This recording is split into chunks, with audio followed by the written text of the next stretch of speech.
Meus irmãos, este é um trecho do livro Atlântida no Reino da Luz, cujo o autor se chama Roger Bottini Paranhos. Um incrível livro. Eu já fiz aqui um resumo deste conteúdo completo. Está na página principal aqui do canal e vocês podem consultar se vocês quiserem e até mesmo acompanharem toda essa jornada.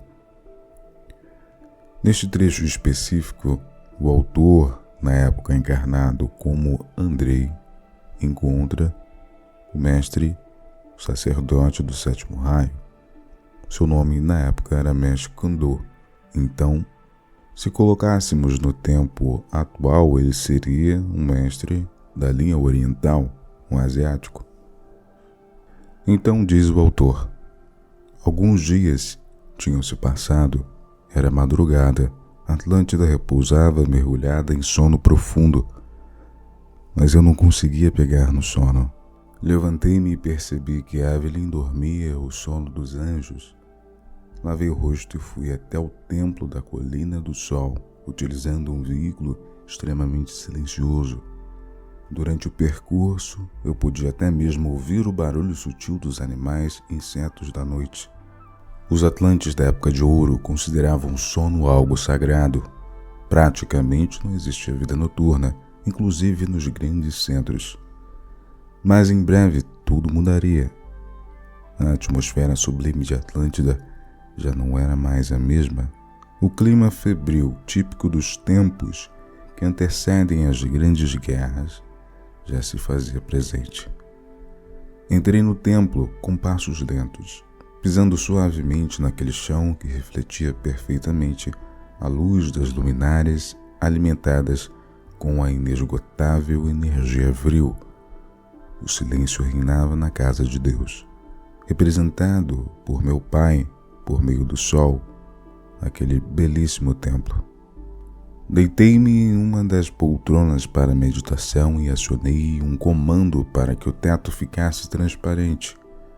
O céu repleto de estrelas me acalmava em noites de insônia. Além do mais, nosso povo adorava estudar as estrelas. Os atlantes foram os criadores da astrologia. Contudo, naquela época, a posição dos astros no céu era outra. Inclusive, quando as 3 pirâmides do Egito foram planejadas, houve preocupação essencial com esta questão. Foi feito um alinhamento perfeito com o cinturão de Órion, que é popularmente conhecido como as 3 Marias. Os egípcios primitivos acreditavam que vínhamos do céu quando os visitávamos, mais precisamente da constelação de Órion.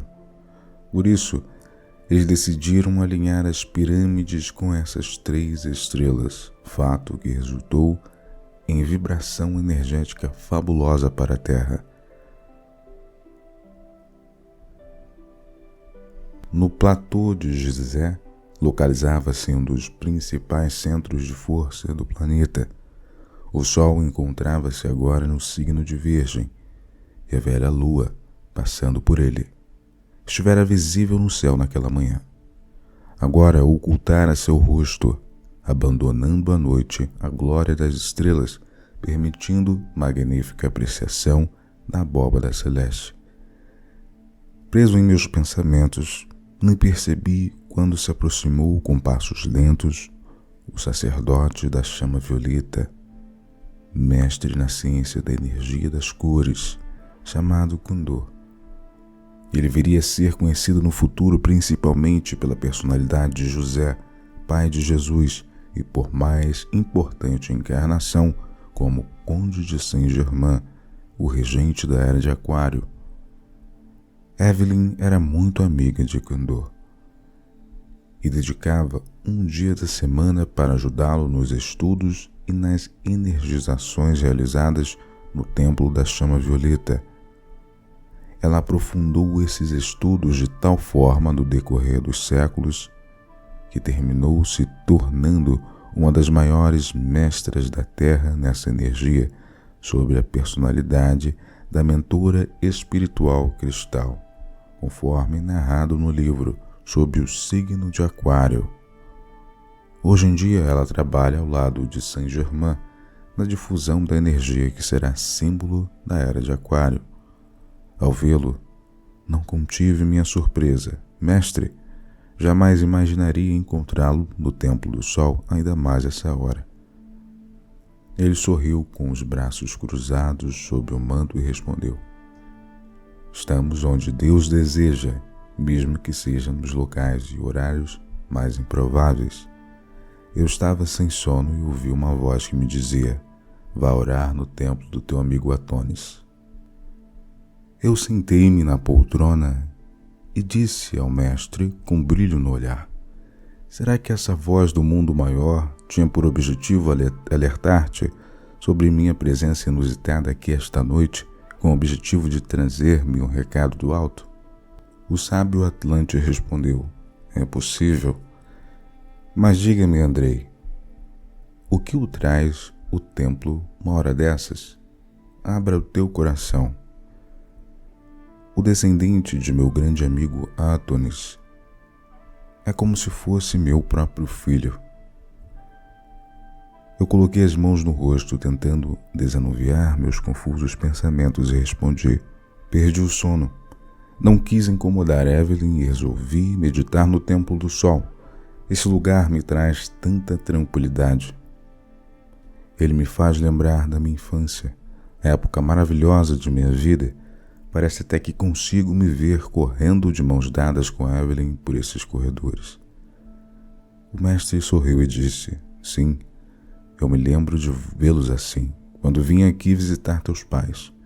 Você e Evelyn nasceram um para o outro verdadeiramente. Aquelas palavras do grande mestre me emocionaram muito ao ponto de uma grossa lágrima correr por minha face. Meus olhos ficaram úmidos e eu o abracei. Em seguida, abri meu coração sem reservas. O momento que estamos vivendo tem me preocupado muito. Sinto que devo me isolar para evitar que o poder do vril que emana de minhas mãos seja utilizado para o mal. No entanto, ao mesmo tempo, sinto-me frustrado por cruzar os braços num momento em que minha participação poderia ser decisiva nesse embate de forças. Talvez, se eu fizesse algo, a guerra pudesse ser evitada. Estou em dúvida. Se eu apoiasse um dos lados, o mestre ajeitou os longos cabelos negros e falou com sabedoria, enquanto sentava-se à minha frente. Temo que nada poderemos fazer quanto a essa guerra. Ela brota do seio de nossa sociedade, assim como a água das montanhas jorra das entranhas das rochas.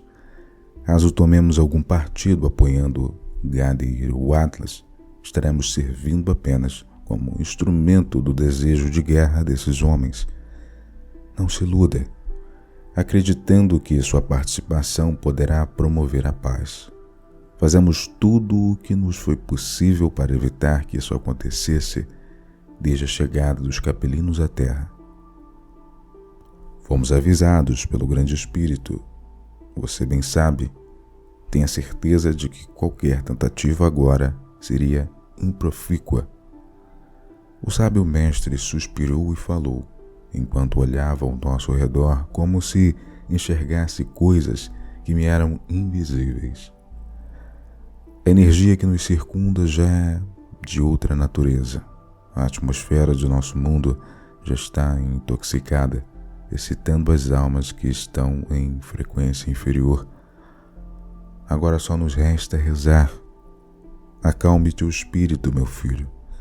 Sinto que um vulcão está pronto a emergir em teu peito e cabe somente a você controlá-lo. Isso pode definir teu futuro para os próximos séculos. Vocês, oriundos de Capela, necessitam vencer os traumas gerados pelas vivências turbulentas que causaram o seu exílio para a Terra.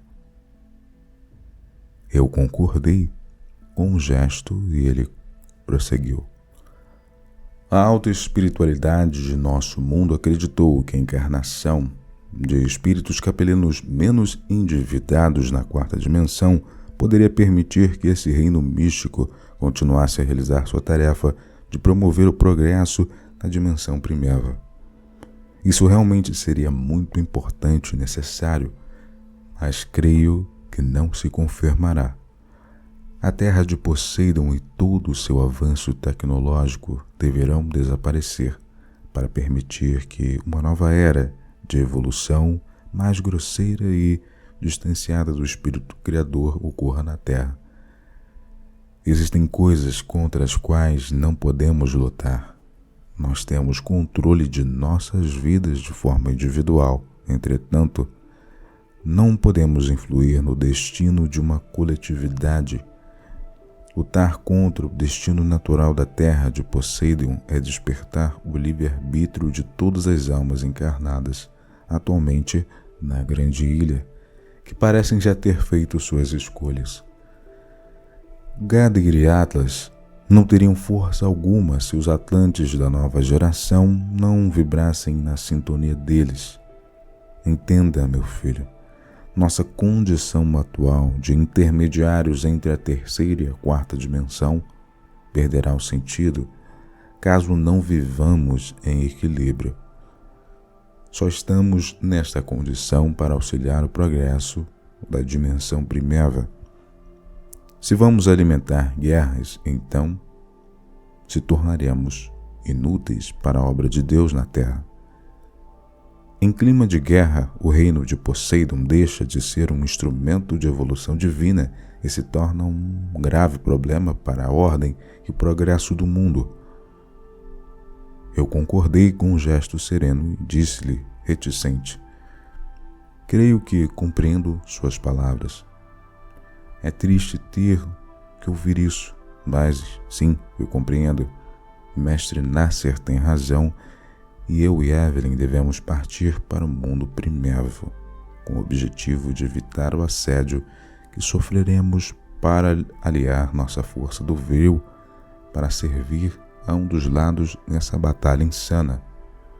Vocês, Atlantes da Era de Ouro, jamais seriam seduzidos, hipnotizados ou enganados a isso, mas nós, os Atlantes capelinos, podemos vacilar. Em breve, homens como você, mestre, partirão para dimensões superiores, enquanto nós desceremos definitivamente para a dimensão primeira, para, naquele palco rudimentar, evoluirmos em futuras e dolorosas reencarnações. O mestre riu irradiando maravilhosa energia de paz e falou: não esteja tão certo disso. Amo esse mundo e trabalharei por ele enquanto Deus permitir.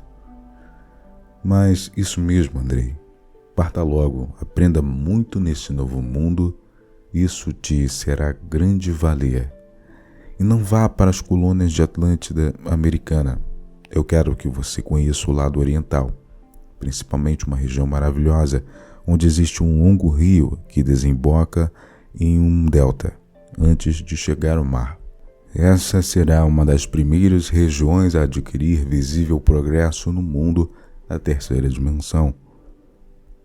O mestre estava se referindo ao Vale do Nilo, futura terra de Kemi, que conhecemos hoje em dia como Egito, local onde eu reencarnaria muito tempo depois.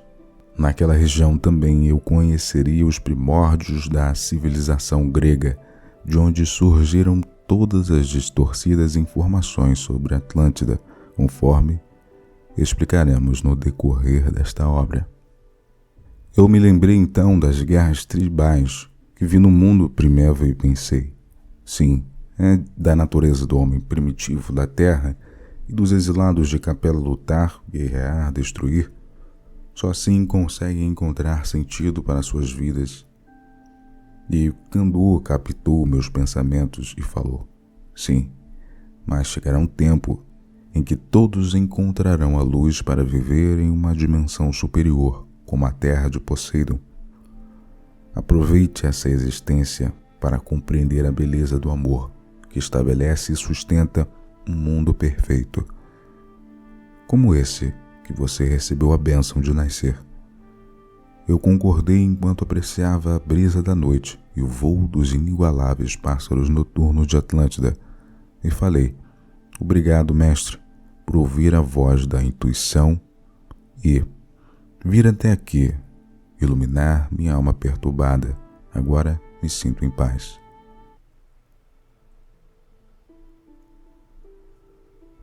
Ele me abraçou e disse: sentiremos saudades de você e de Evelyn, mas é o que deve ser feito.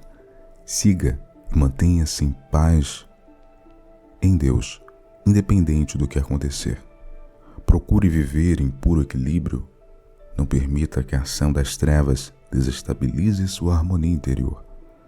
O mestre olhou-me então de forma especial e concluiu enquanto apertava firme meu ombro: e lembre-se, o lado negro é sedutor.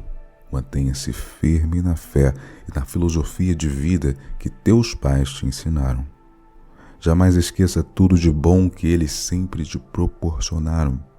Nem todos os tesouros da terra pagariam a vida que você teve agora.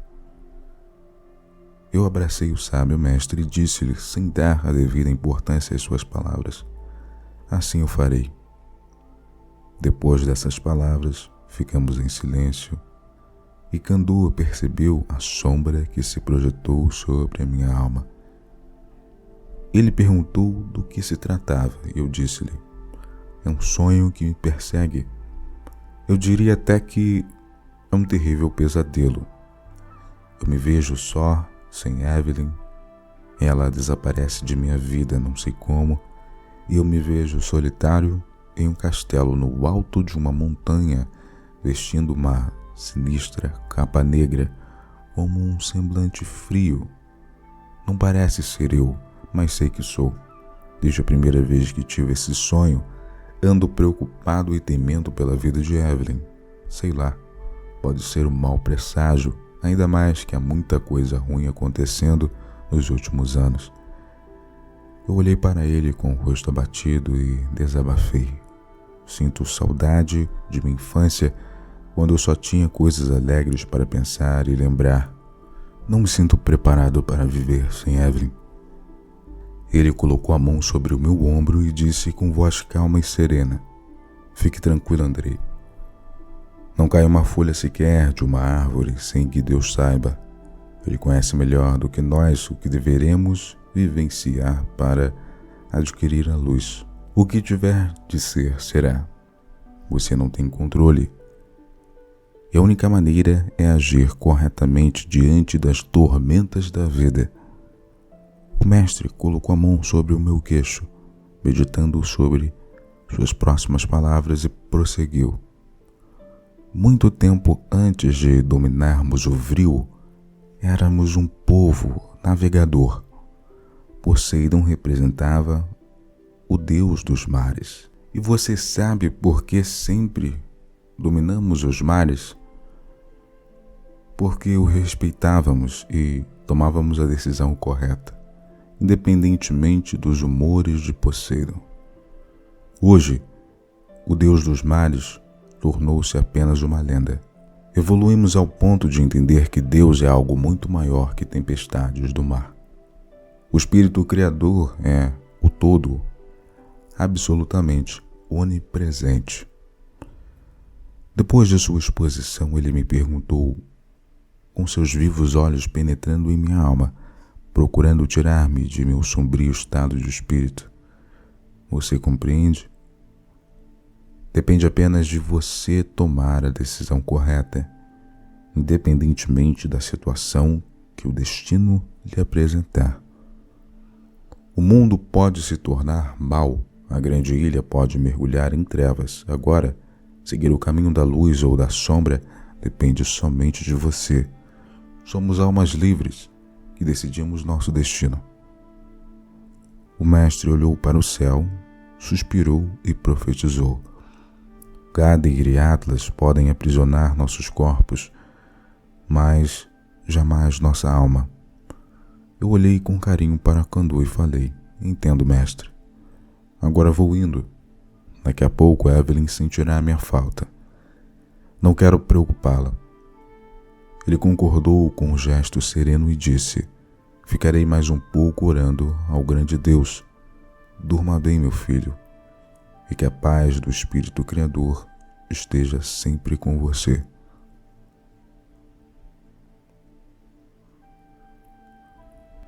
E o autor prossegue, após este diálogo com o grande sacerdote do sétimo raio. Existem momentos em que nossa mente parece não perceber os mais claros alertas. Eu tinha inteligência bem acima da média, entretanto, minha imaturidade espiritual não me permitia raciocinar de forma clara. O recado de Kandô era claro, porém difícil de ser assimilado por uma alma despreparada e que não aceita as contrariedades da vida. Rapidamente, eu retornei para casa e encontrei Evelyn dormindo como um anjo, na mesma posição, de lado abraçada ao travesseiro e com as pernas encolhidas.